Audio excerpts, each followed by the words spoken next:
Nah, yang kedua, sifat atau perangai akhlak mulia yang harus kita punya selain memiliki kecerdasan dalam ilmu agama adalah menjadi orang yang tawadhu, menjadi orang yang rendah hati. Alim tapi sombong, maka tamat riwayatnya dia. Alim tapi merasa lebih baik daripada orang lain, habis namanya dia. Enggak ada nilai dia di mata manusia. Mau jadi apapun kita, kaya, pejabat, ulama, apapun kita, harus disertai dengan ketawaduan. Tawadhu itu rendah hati, bukan rendah diri. Kalau rendah diri itu melas. Dan Islam mengajarkan kita untuk menjadi orang yang aziz, orang yang bisa menjaga kemuliaan dan kehormatannya, harkat martabat dirinya, bendera keluarganya jangan sampai roboh. Rendah hati bagus, sifat terpuji, tapi rendah diri ini nggak boleh. Makanya hukum mengemis dalam Islam, hukum dasarnya adalah haram, kecuali kalau disertai dengan kedaruratan, ya. Kecuali kalau disertai dengan kedaruratan. Nggak ada sahabat Nabi dulu yang ngemis turun ke tengah jalan, itu nggak ada. Kenapa? Bukan karena mereka kaya semuanya, tapi mereka menjaga kehormatan benderanya jangan sampai roboh, nama baik keluarganya jangan sampai tercoreng karena kerendahan dirinya. Yang dimaksud tawadhu adalah rendah hati. Apa tawadhu? Tawadhu ini ada dua. Yang pertama, ridahu bitta'khir fi mautinin yastahiq fihi takdim. Dia ridho, dia rela untuk diposisikan di belakang walaupun sebetulnya dia punya kelebihan untuk diposisikan di depan. Misal paling gampang, seorang ulama, seorang alim, seorang kiai, seorang ustadz datang ke satu majelis, ke satu acara.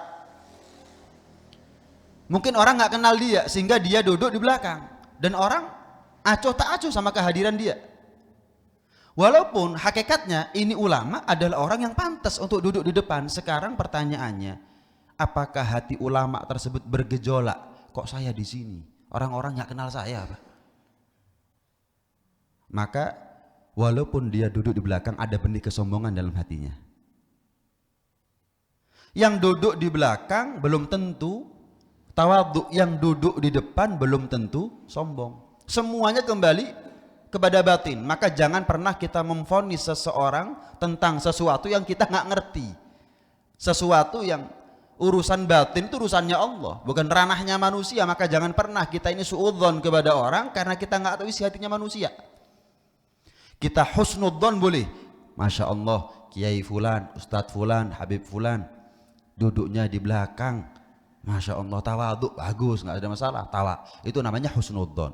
Tapi kalau memvonis mereka yang di depan, wah sombong nih, belum tentu. Kadang-kadang orang itu rela difitnah sebagai orang yang sombong daripada harus menerima resiko tertipu gara-gara dipuji.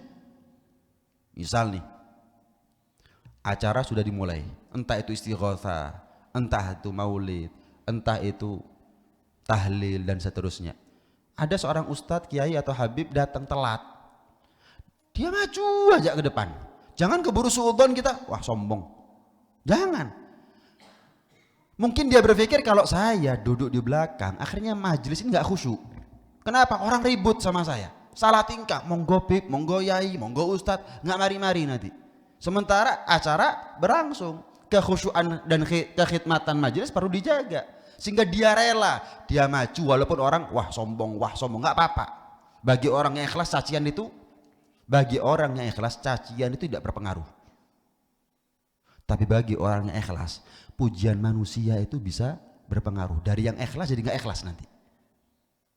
Kalau orang ikhlas mau dicaci sombong, sok dan seterusnya, ada masalah. Tapi yang membahayakan itu adalah pujian justru, bukan cacian. Sehingga maju aja dah walaupun telat. Malu sebetulnya, cuma kok saya duduk di belakang malah nggak jadi khusyuknya nih majelis. Terpaksa saya maju itu. Ada kalanya mereka datang telat kemudian memaksakan diri untuk maju. Kenapa?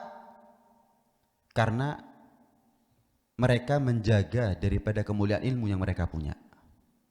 Intinya begini, kalau ditanya ya, banyak alasan buat kita untuk husnudzon kepada orang lain.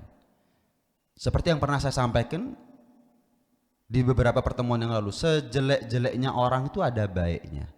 Dan sebaik-baiknya kita itu ada jeleknya. Maka pandang baiknya orang, jangan lupakan jeleknya kita. Pemahaman seperti ini jangan dibalik. Sebaik-baiknya orang ada jeleknya, sejelek-jeleknya kita ada baiknya. Akhirnya kita mandang orang jelek terus, kita mandang diri kita baik terus. Akhirnya kita menjadi orang yang lupa diri. Enggak. Ini yang pertama. Definisi tawadhu yang pertama adalah dia ridho ditempatkan ada di posisi yang tidak semestinya, nggak ada masalah. Yang kedua, dia rela, dia mau untuk mengakui kelebihan yang dimiliki oleh orang lain. Bukan mengada-ngada, tapi memang betul orang ini punya kelebihan. Kita harus mengakui, kita harus rela. Ketika Allah berikan kepada orang ini satu nikmat yang belum Allah berikan kepada kita, kita harus ridho. Ini namanya tawadhu. Contoh, misal ada seorang ulama datang satu acara, nggak lama kemudian ada ulama yang lain, yang mana ceramahnya dia mungkin lebih enak. Kan ada ego manusia ini. Wah, ini jangan-jangan orang nunggu ceramahnya dia ini. Kalau dia tahu bahwa manusia lebih, ya, bahwa orang ini menunggu ceramahnya dia, harusnya dia mengatakan, panitia, biar Kiai Fulan aja yang ceramah. Kesian orang-orang dan kesian Kiai Fulan. Kiai Fulan ini kalau ngomong lebih didengar sama orang daripada saya. Biar waktunya saya diambil untuk Kiai Fulan aja. Ini tawadhu namanya. Bukan dianggap saingan. Orang sekarang dianggap saingan sih masalahnya. Ini saya mau tanya. Mindah meja ini, ngangkat meja ini. Kalau sendirian kan susah ya. Ketika saya kesulitan ngangkat meja ini, datang panjenengan. Bib, saya bantu Bib. Pantasnya saya marah apa terima kasih? Terima kasih. Oh, matur nuwun Pak. Alhamdulillah. Apa yang susah jadi mudah karena bantuan panjenengan. Saya mau tanya, dakwah itu susah apa gampang? Susah, dakwah itu susah. Loh, kalau ada orang nolong kenapa kita marah? Mindah meja nggak ada urusan sama uang sih, makanya nggak marah. Terima kasih Pak. Tapi dakwah ini ada urusannya sama uang. Waduh, saingan. Nah ini loh. Mindah meja nggak ada urusan sama kehormatan, penilaian manusia. Tapi berdakwah ini ada kaitan erat dengan penilaian manusia kepada si dai, penghormatan. Waduh, kalau datang orang lain, kadang-kadang kan ada satu daerah, ada tokoh agama di situ, lama berdakwah ada di situ, ya. Tahu-tahu ada ustadz lain yang datang ke daerahnya untuk bantu dakwahnya, tapi malah dia muring-muring. Ini berarti tanda ulama itu nggak ikhlas. Orang itu kalau ikhlas, terima kasih, dakwah ini susah, kalau saya sendirian nggak bisa, panjenengan datang, terima kasih, alhamdulillah, matur nuwun. Urusan rezeki urusannya Allah. Sehebat apa manusia untuk menyaingi rezeki yang sudah diatur oleh Allah Subhanahu wa taala untuk kita? Kalau memang takdirnya miliknya kita, kalau bukan takdir miliknya kita nggak bakal jadi miliknya kita, selesai. Yang jelas tujuan kita berdakwah bukan urusan rezeki. Ya, bukan karena urusan sama rezeki, tawadhu. Kalau ada manusia boleh sombong, seandainya manusia boleh sombong, cuman Rasulullah tok yang boleh sombong. Kenapa? Nggak punya aib Rasulullah, nggak punya celak, nggak punya cacat, nggak ada Rasulullah itu. Zahir maupun batinnya, jasmaninya maupun rohaninya. Kalau seandainya manusia boleh sombong, tetap kita nggak boleh sombong, nggak pantas kita sombong. Kalau seandainya sombong itu boleh, nggak dosa, tetap kita ini nggak pantas untuk sombong. Kenapa? Apa yang kita sombongkan? Bukankah kita sadar antara kebaikan sama kekurangan kita lebih banyak kekurangannya kita? Karena itu saya katakan kalau manusia boleh sombong, cuma Rasulullah yang boleh sombong. Tapi pernah Rasulullah itu sombong? Nggak ada. Innallaha ta'ala auha ilayya an tawaddu hatta la yafkhara ahadun ala ahad.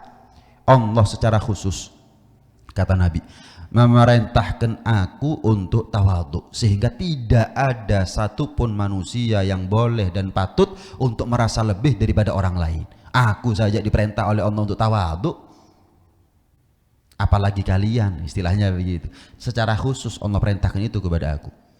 Man tawadhu'a lillah rafa'ahu Allah. Barang siapa yang tawadhu karena Allah. Karena Allah, tawadhu'nya jangan topeng. Tawadhu'nya jangan munafik. Kadang-kadang orang itu sengaja duduk di belakang, tokoh sengaja duduk di belakang. Tujuannya biar apa? Biar dipuji. Ini tawadhu tapi sekedar topeng, tawadhu kemunafikan. Enggak, tawadhu lillah. Barang siapa yang rendah hati karena Allah, maka Allah akan angkat derajatnya dia. Allah akan angkat kemuliaan dia dunia sebelum akhirat. Akhlak itu memuliakan. Jadi jangan pernah ragu untuk kita ini berakhlak.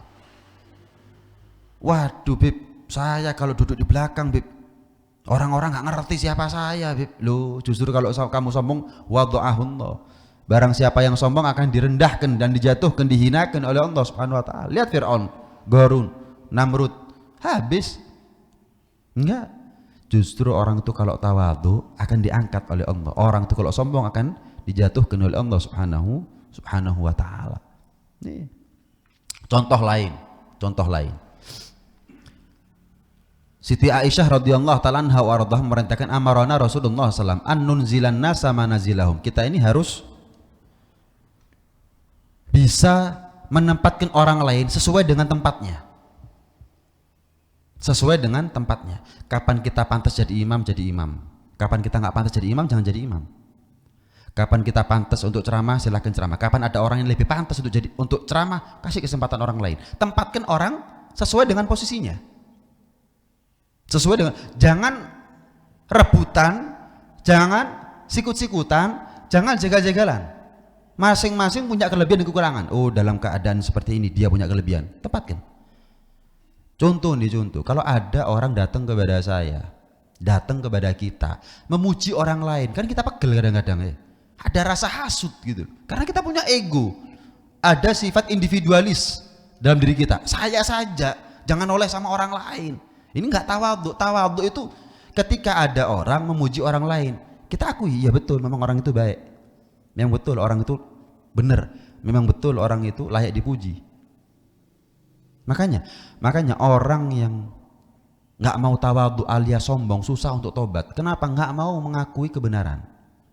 Yang namanya tobat itu butuh tahu sama yang benar. Tapi kalau dia nggak mau tahu kebenaran, gimana caranya orang itu mau tobat? Makanya iblis itu nggak pernah mau tobat. Kenapa? Karena kemaksiatan dia bermula dari kesombongan. Aba wastakbara wa kana minal kafirin. Adapun Nabi Adam alaihissalam, fatalaqqa Adam min rabbih kalimatin fataba alaih innahu huwa tawwabur rahim. Nabi Adam taubat. Kenapa? Kemaksiatan dalam tanda kutip, kemaksiatan beliau itu bermula daripada syahwat. Manusia kalau maksiat karena syahwat masih ada potensi untuk tobat. Tapi manusia kalau sombong susah yang mau tobat. Kenapa? Karena definisi, salah satu definisi kibir atau kesombongan itu adalah batarul haq. Kata Nabi, menolak kebenaran. Wa ghamtun nas, meremehkan orang lain, merasa lebih dari orang lain dan meremehkan orang lain. Akhirnya orang seperti ini mau tobat itu gimana caranya? Dikasih nasihat nggak masuk, dikasih tahu yang benar nggak mau terima, bahkan dia nggak merasa salah. Ya, nggak tahu saya pernah cerita nggak di sini. Jadi diceritakan iblis itu menjelma menjadi manusia, datang kepada Nabi Musa alaihissalam.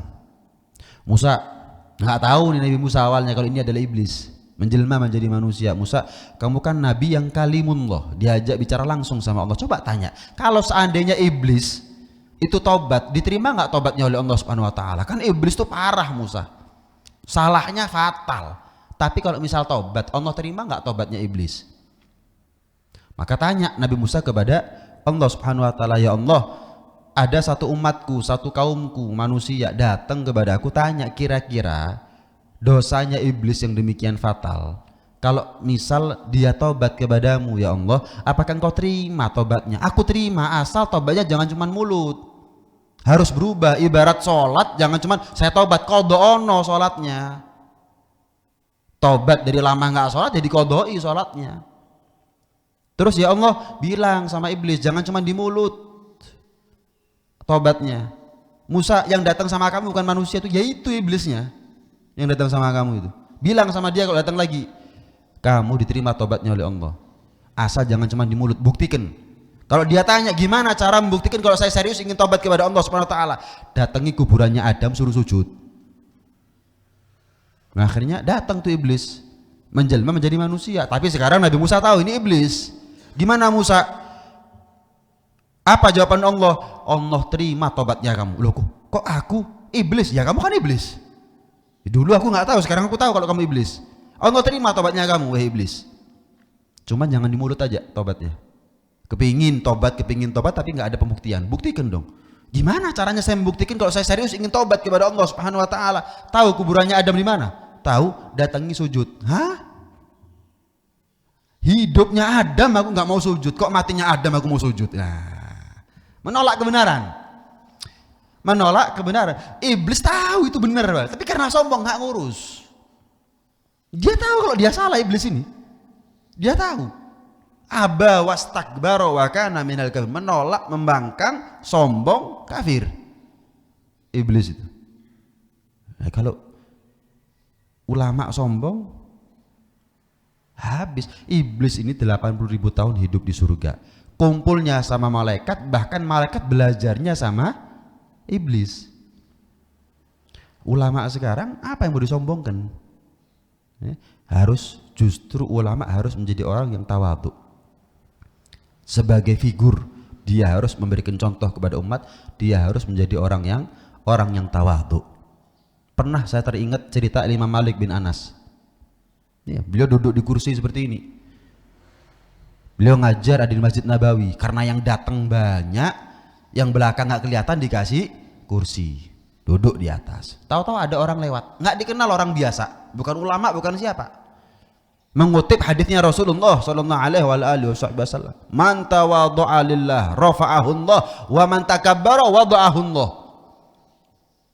Yang artinya barang siapa yang tawadhu karena Allah diangkat.